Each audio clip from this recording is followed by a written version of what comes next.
சிறுதொண்ட நாயனார் வரலாறு காணொலி 5. ஞானசம்பந்தரது அருளை பெறுதல். திருச்செங்காட்டங்குடிக்கு ஞானசம்பந்த பெருமான் எழுந்தருளினார்.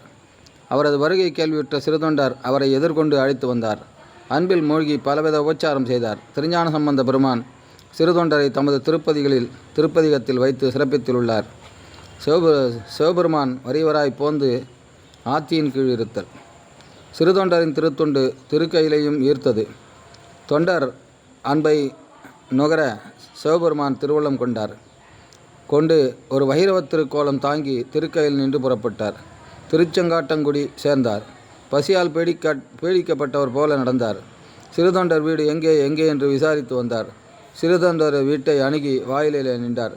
சிறுதொண்டர் வீட்டில் உள்ளாரா என்று கேட்டார். தாதியராகிய சந்தனநங்கையார் மாதவர் வந்துள்ளார் என்று கூறினார்.